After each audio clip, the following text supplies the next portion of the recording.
Movie के start होते ही हमें कुछ साल पहले का टाइम दिखाया जाता है, जहाँ पर कुछ वर्कर्स एक माइन में काम कर रहे होते हैं। उन पर नजर रखने के लिए एक डॉक्टर भी वहाँ पर होता है, जिसे एक आदमी बताता है कि काम के दौरान वर्कर्स को यहाँ पर कुछ रेडिएशंस यानी शुआएं महसूस हुई और उन्हें लगा कि शायद यहाँ पर यूरेनियम है, और वो बहुत खुश हो गए। उन्होंने बड़ी बड़ी मशीनरीज यहाँ पर मंगवा ली और काम शुरू कर दिया कि देखते ही देखते काम के दौरान वो जमीन अंदर घुसने लगती है, यानी एक गार में जाने लगती है। तो डॉक्टर अपनी टीम को लेकर उस केव के अंदर जाते हैं, यानी जमीन के नीचे। तो वहाँ पर उन्हें एक बहुत बड़े जानवर का स्केलेटन मिलता है, यानी ढांचा। जब डॉक्टर उस पर गौर करते हैं तो उन्हें पता चलता है कि ये कोई स्केलेटन नहीं है, बल्कि वाकई में एक बहुत बड़ा जानवर है जो यहाँ पर सो रहा था और रोशनी पड़ने पर ये जिंदा हो गया था। और फिर हमें ये दिखाया गया कि वो जानवर केव से निकलकर समंदर की तरफ चला गया था। दूसरी तरफ जापान में हमें एक साइंटिस्ट दिखाया जाता है जो कि फोन पर किसी से बात कर रहा था कि जिस जगह से वो जानवर निकला था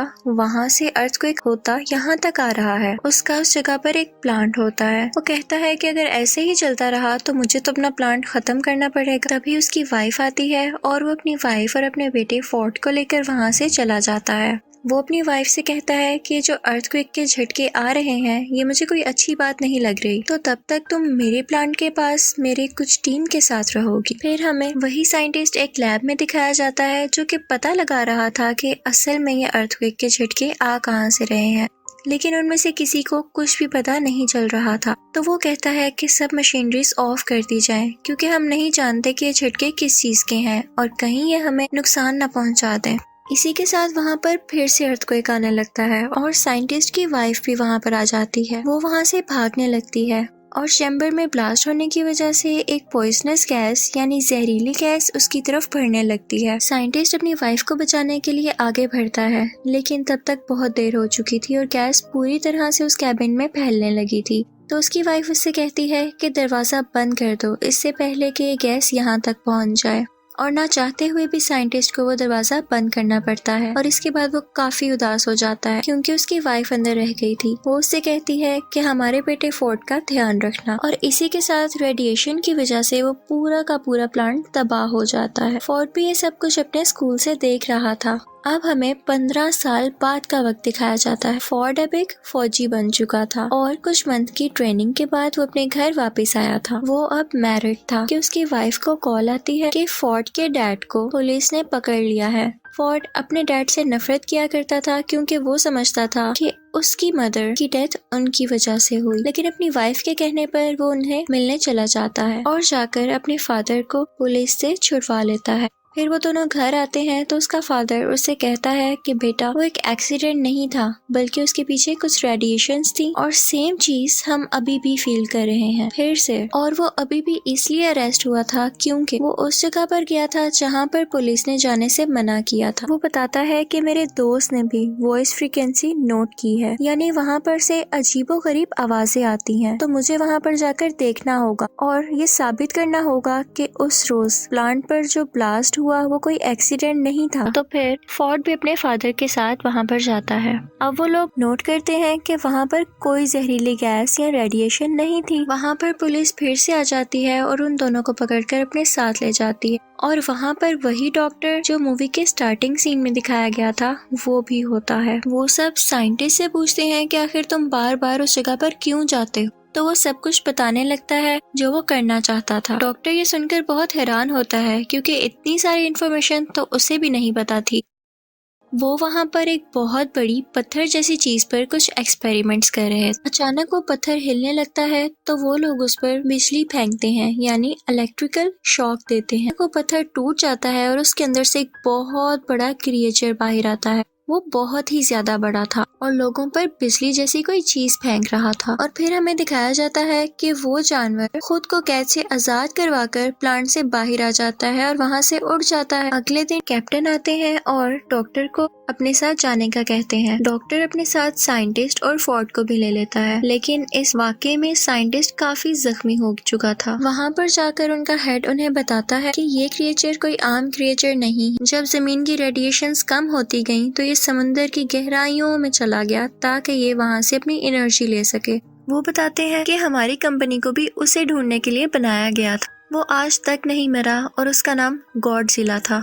और ये वही जानवर था जिसे लोग अर्थक्वेक समझ रहे थे, और वो चलता चलता यहाँ जापान के एक प्लांट में आ गया, क्योंकि उसे कोई ऐसी जगह चाहिए थी जहाँ से वो बहुत सारी एनर्जी एक साथ ले पाता। इसी के साथ हमें दिखाते हैं कि साइंटिस्ट की वहाँ पर डेथ हो जाती है और वो सब लोग काफी परेशान हो जाते हैं कि आज तो ये मरे हैं, कल को कोई और भी मर सकता है। अचानक वहाँ पर हेड को कॉल आती है कि एक समंदर से अजीबोगरीब रेडिएशंस आ रही हैं और उन्हें पता चलता है कि वो क्रिएचर वहीं पर मौजूद है और वो वहाँ पर न्यूक्लियर बॉम्ब खा रहा था क्योंकि उसे एनर्जी चाहिए थी। लेकिन इसके साथ साथ उन्हें वहाँ पर किसी और चीज के भी सिग्नल्स मिल रहे थे। वहाँ पर कुछ लोग भेजे गए थे जो देखते हैं कि समंदर से एक बहुत बड़ा जानवर बाहर आ रहा है। वो दरअसल वही खतरनाक क्रिएचर था जो कि अब शहर में आ चुका और सब लोग उससे बहुत ज्यादा डर रहे थे। और उसी के साथ हमें गॉडजिला दिखाया जाता है जो कि गुस्से से चिल्ला रहा था। अगले दिन टीवी पर न्यूज आती है कि वो क्रिएचर गॉडजिला से बचकर भाग गया। अब वो खतरनाक क्रिएचर समंदर में जाकर और भी जानवरों को अपने साथ मिला रहा। डॉक्टर की टीम मेंबर कहती है कि बहुत टाइम पहले हमें 2 अंडे मिले थे। एक अंडे में से एक जानवर निकलकर जापान के उसी प्लांट पर चला गया था और हम नहीं जानते कि दूसरे अंडे का क्या हुआ। उसे एक जगह पर सेफली रखवा दिया गया था। जब कुछ लोगों को वहाँ पर देखने के लिए भेजा जाता है तो वो लोग देखते हैं कि अंडे में से वो जानवर निकलकर कहीं जा चुका है। पता चलता है कि ये दूसरा अंडा उसी खतरनाक क्रिएचर का था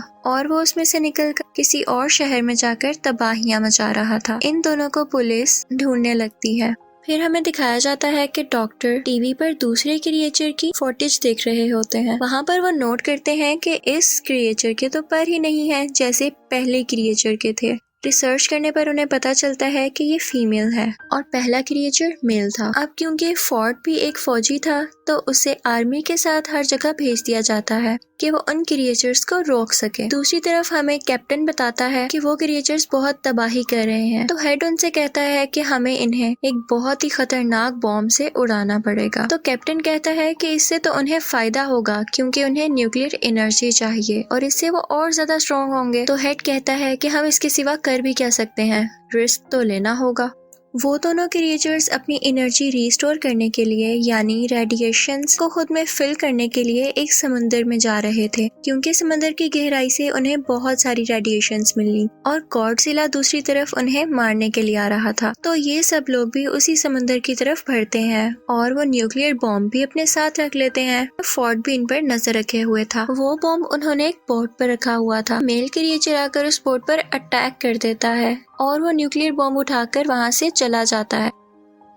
अब वो दोनों क्रिएचर्स उस बॉम्ब को लेकर वहां से दूर चले गए थे क्योंकि उन्हें वो चीज मिल गई थी जिससे उन्हें बहुत सारी एनर्जी मिलने वाली थी। आर्मी का और हेड का ये प्लान अब पूरी तरह जाया हो चुका था। वो लोग सोचते हैं कि हमसे तो कुछ भी नहीं हो पाएगा तो शायद गॉडजिला हम सबकी जान बचा ले। फिर हमें दिखाया जाता है कि वो क्रिएचर्स शहर में बहुत तबाही मचा रहे थे, लेकिन लकीली गॉडजिला भी वहां पर आ जाता है और आर्मी भी वहीं पर थी। फिर हमें दिखाया जाता है कि गॉडजिला इस क्रिएचर के सामने आ जाता है और ये लोग लड़ने लगते हैं। ये बहुत ही बड़े थे और लड़ते लड़ते बहुत चीजें डिस्ट्रॉय कर रहे थे, तो सब लोग पीछे हट जाते हैं। यहाँ पर अभी सिर्फ मेल क्रिएचर ही मौजूद था, तो गॉडजिला उससे आसानी से लड़ पा रहा था और वो उसे मारने ही वाला होता है कि पीछे से फीमेल क्रिएचर आकर उस पर अटैक कर देती है और अब गॉडजिला इन दोनों से अकेला लड़ रहा था। यहाँ पर गॉडजिला के लिए उन दोनों को मारना काफी मुश्किल हो रहा था। दूसरी तरफ हमें दिखाया जाता है कि आर्मी को अंडरग्राउंड यानी जमीन के नीचे एक घोंसले में बहुत से अंडे मिलते हैं जो कि फीमेल क्रिएचर ने दिए थे और गॉडजिला के लिए उनको हराना काफी मुश्किल हो जाता। आर्मी वहाँ पर एक बॉम्ब पर टाइमर लगाकर बाहर आ जाती है और जल्द ही वो बॉम्ब ब्लास्ट हो जाता है और सब के सब अंडे उसमें फट जाते हैं। जब मेल और फीमेल दोनों क्रिएचर ये देखते हैं तो उन्हें अपने अंडों की फिक्र होने लगती है और वो दोनों गॉडजिला को छोड़कर उस तरफ भागते हैं। अब उस धमाके से गॉडजिला को ये फायदा हुआ कि उस धमाके की रेडिएशंस गॉडजिला में एनर्जी की तरह जाने लगी और उसने वही एनर्जी यूज कर अपने मुंह से उन दोनों क्रिएचर्स पर फेंकी और अब गॉडजिला काफी स्ट्रॉन्ग हो चुका था और वो दोनों क्रिएचर्स से पूरी ताकत से लड़ रहा था। और यहाँ पर गॉडजिला मेल क्रिएचर को मार देता है। तो ये देखते हुए फीमेल क्रिएचर को काफी गुस्सा आता है और उसे इस बात का भी गुस्सा था कि आर्मी ने उसके अंडों को मार दिया। तो वो फोर्ट की तरफ बढ़ती है, लेकिन गॉडजिला उसे पीछे से आकर पकड़ता है और उसका मुंह खोलकर अपने मुंह से सारी की सारी रेडिएशंस उसके अंदर डाल देता है, जिसकी वजह से उसे बहुत पेन होने लगती है और वो मर जाती है। फोर्ट भी यहाँ पर काफी जख्मी हो चुका था, लेकिन आर्मी उसे ठीक करने के लिए वहाँ से ले जाती। अगले दिन हमें गॉडजिला दिखाया जाता है। लोग समझ रहे थे कि वो मर चुका है, लेकिन वो थक चुका था और अपनी आंखें बंद कर कर लेटा हुआ था कि अचानक वो उठता है और वापस समुद्र में जाने के लिए चलने लगता है। वो इनफैक्ट यहाँ पर किसी को कोई नुकसान नहीं पहुंचाने आया था। उसकी दुश्मनी तो बस उन खतरनाक क्रिएचर्स से थी और अब जैसा कि उसने उनको मार दिया तो वो वापस समुद्र में चला जाता है। और अब दिखाया जाता है कि फोर्ड भी अपनी बीवी और बेटे के पास चला गया था और सब कुछ यहाँ पर ठीक हो जाता है। इसी के साथ मूवी भी एंड होती है। Thank you for watching.